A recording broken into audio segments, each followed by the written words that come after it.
And welcome back to Daily Wrap. It's time for Yea or Nay. First up is Speaker of the House John Boehner's time as Majority Leader coming to an end, according to Representative Mark Meadows. How the Speaker performs over the next few months will be crucial for him, specifically on the big issues like budget reform, Planned Parenthood, and the Iran deal. Meadows actually introduced a measure earlier this year to try and oust Speaker Boehner. Do you think Mr. Meadows will be successful in his efforts to get rid of Boehner, and will he ever be ousted? Because we hear about this every couple of months and it never happens.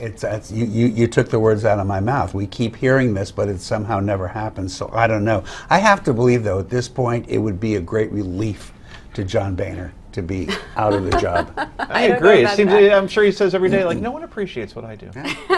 Well, he never was Majority Leader, so we don't need to worry about that as Speaker of the House. Again, I don't know the inside baseball on this. I'm not sure in an election year it would be a good idea to have a big Republican civil war. Interesting. Carl. I met with Boehner once. He said, I need this job like I need a hole in the head, so please leave. Really? Did he also cry? No, he was drunk. Oh, no. It was on an airplane. It was on an airplane. Probably was. He was overserved at the time, I really? sat next to him on an airplane, but he was flying coach. He said to me, if the American people are flying coach, I'm flying coach. But he didn't want the job. Tell me he had the middle seat. No, he had the aisle. Oh, so you had the middle seat. I had the window. Oh, the window. That's not horrible. I was annoyed. Yeah, because some people, when they're relaxed, they don't move, and you can't get to the bathroom. See, I love window because you can lean against it, take a little nap. Yeah, you make a good point. Anyway, we're going off of what's called a tangent. All right. Following his appearance at yesterday's rally against the Iran deal, presidential hopeful, his name is Ted Cruz, is now making waves with his new posters protesting the deal. Yep, it appears the senator's head has been superimposed on another man's body. The poster says things like Iran's worst nightmare or Straight Outta Congress, which is a riff off of Straight Outta Compton movie posters.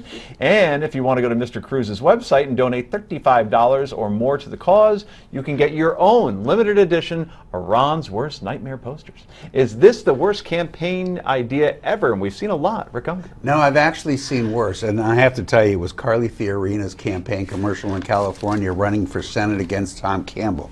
And that was the one with the sheep, with the eyes that lit up. That was the worst ever. Interesting. Amy. So does this mean that the Ted Cruz campaign has been behind all of these posters all along? Probably, yes. I guess so, because you remember they started popping up in Los Angeles, and it was sort of like a Banksy moment.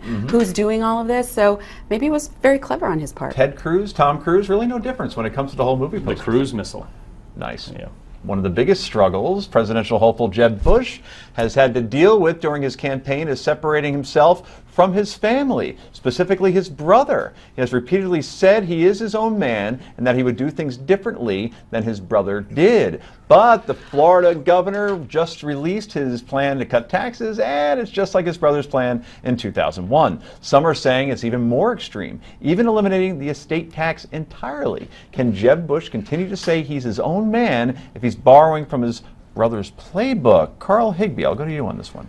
Look, I think the Jeb legacy is detrimental to him, and that's probably why he's at, 6% right now. I mean, he is completely tanking, and I know a lot of his major donors that are furious with him and saying, go on the attack. Attack Trump. You're failing anyway. The worst that can happen is you go down even more. You're not going to be the nominee. So I think Jeb just needs to pull his spine up. Can you ever escape from the brand name that is Bush 41 one term? Right. Bush 43 leaves at 32% approval. I mean, I thought that this was a non-starter from the very beginning. Right, there is obviously the legacy issue, but I'm not sure that Jeb Bush is drawing from George Bush's playbook. I think they're both drawing from the conservative playbook. I agree with that. He's not obligated to avoid an opinion or an issue just because his brother had the same one. Right, absolutely. Well, it continues to drop in the polls, but we'll see if he can somehow rebound. I think he's in the same situation as Hillary Clinton, where you know the brand, or at least you know the name, and it's hard to get it back. Anyway, finally, the 50th NFL season kicks off on NBC with the defending Super Bowl champion New England Patriots hosting the Pittsburgh Steelers after a summer of court cases, speculation, investigating regarding last year's Deflategate with Patriot quarterback Tom Brady. It should come as no surprise that an estimated 27 million people will be tuning in tonight. That's 3 million more, to put this in context, than last month's Fox debate. So with the viewership and the high numbers, will you be part of that, Yes. Carl? Quickly. No. Amy. Wow. Absolutely. 2 out of 3 ain't bad. Okay, I will as well. Patriots win by 10. Anyway, that's all for tonight. I'm Joe Conch on behalf of Rick Unger and the rest of the panel. Thank you for joining us tonight. The Steve Malzberg Show. That's next.